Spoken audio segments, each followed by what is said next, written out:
But let me explain to you what I have been doing, Representative, since you asked. My brother, Temperance Darnell Pearson, one of the loves of my life, passed away from gun suicide on December 1st of 2024.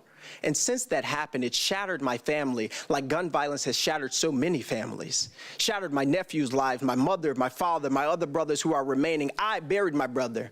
I planned for his entire funeral. My fiance made his obituary. I made sure that he was taken care of, even in death. That's what I've been doing.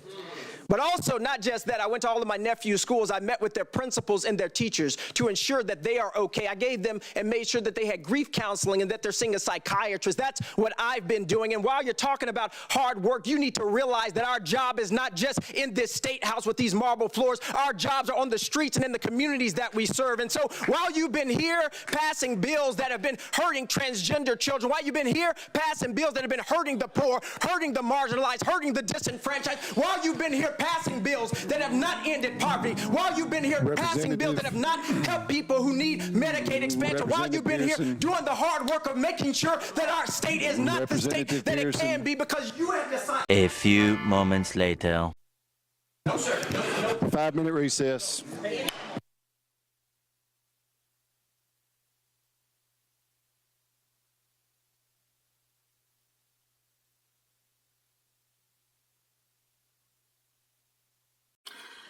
The sassy guy with the afro that you see absolutely melting down is none other than Tennessee State Democrat Representative Justin Pearson.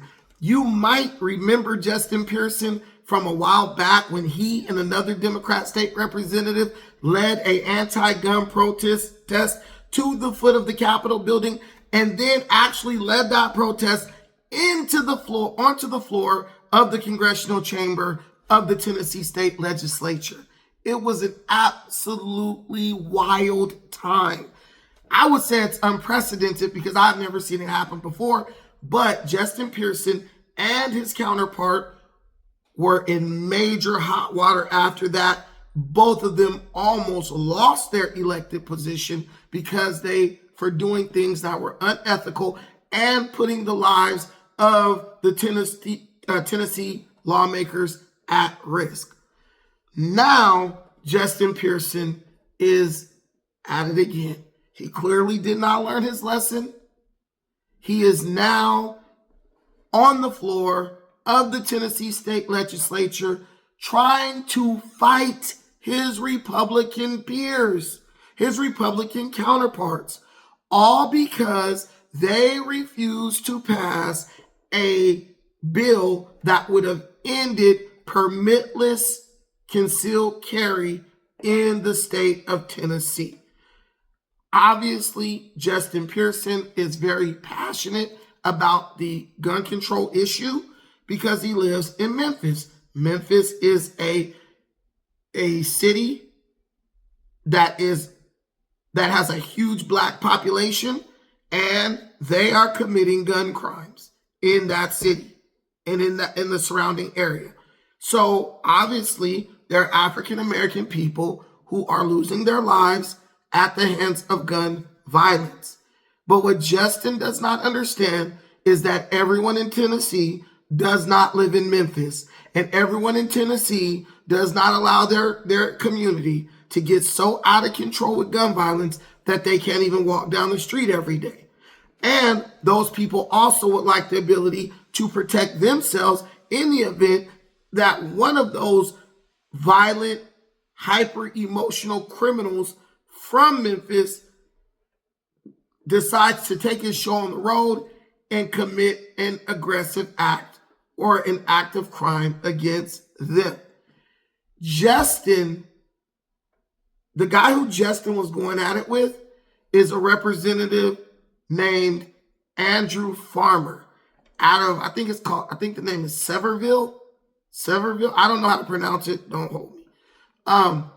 But basically, Justin got mad and tried to fight this guy because Andrew Farmer called Justin Pearson out on his absenteeism concerning showing up to work as a Tennessee state legislature, as a person who passes bills into law or votes to pass bills into law, basically Justin ain't been showing up for work. Andrew Farmer said, look, we know you got a bunch of stuff going on, but I think it's unfair for you to come at us, people who show up to work every day, busting our butts, getting these laws passed, rejecting laws, doing what we're supposed to do as elected officials, elected representatives of our constituents, when you have not been showing up to work. And Justin went off. How dare you tell me I got to show up to work? How dare you criticize me or call me out for not showing up to work when I'm on the floor trying to call you out for not passing a law that very well could end your political career? It's always this way when you have what I like to call DEI hires, because that's what I think he is. I think he's someone who's not qualified for the job. I think he's someone who does not possess the patience or emotional control to hold that position. I think he's a person who was voted in just because of the color of his skin. And the more he exhibits this hood rat behavior, the more I feel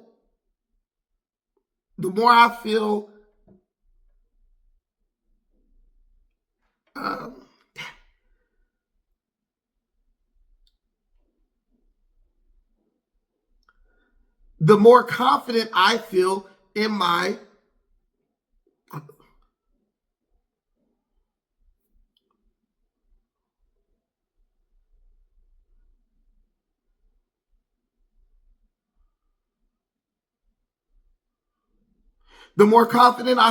conclusion. This guy is ghetto, and he exhibits many of the behaviors and characteristics of the very people who are committing the crimes in his city that he is trying to stop. We all know that the root cause of the problem is not guns. It's hyper-emotionalism. It's the breakdown of the nuclear black family in black communities, fatherless homes, and lack of resources. We know these are the root cause of these problems because other communities who actually have more guns do not have as much gun violence. Justin knows that too. But instead of addressing the real cause, instead of advocating for, to combat the true cause of the gun violence in Memphis, he chooses to make it all about guns because whoever's paying him is telling him that's what they want him to focus on. On top of that, while he's making this argument about the gun violence and how he had to go to his nephew's schools and all this nonsense, he just has to lump the trans movement in there. He just has to lump the LGBTQ in there. He did it real quick too. Oh, you guys are harming trans kids. Like, dude, last I heard it was a trans kid who was harming regular kids in the mass shooting that took place in Tennessee. But I digress. These people say they want to deal with gun violence. They say they want to pass legislation that addresses gun control. There are many Republicans who also feel the need to address guns, gun violence, and they agree that there has to be, new legislation surrounding gun control. But when you lump a bunch of social justice issues on top of the thing that you say you care about, or on top of the cause that you say you're championing, that's when you lose people. That's when you take someone who could have been an ally and you turn them into an op. You turn them into your opposition. Because I could get with you on ending gun violence, maybe even requiring, more strenuous background checks. But when you're trying to piggyback LGBTQ, trans, gender bending ideology and policies on top of the gun control legislation, well, then you're losing me. And that's exactly what people like Justin Pearson are trying to do.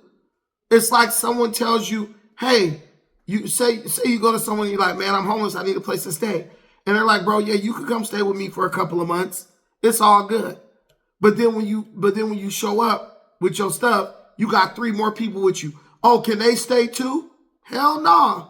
I agreed to you staying. But we never even discussed all these other people that you done brought to my house staying with me. Same thing. They can never be satisfied with the common ground. They always have to force you to capitulate to something that you may not be cool with in order for them to work with you to make progress in the area of mutual concern. It's ridiculous. And people wonder why we spend so much money writing up bills, discussing legislation, but we never seem to get the most important things passed, or the most important things go unaddressed, because someone's always trying to piggyback something that has nothing to do with what they said they're concerned about onto the legislation that we can actually agree on. And Justin Pearson is doing exactly that. This guy is ghetto. This guy is a hood rat. This guy, in my opinion, is a DEI affirmative action hire. He's only there because the color of his skin. He is not emotionally stable enough to occupy that seat, and he needs to be removed.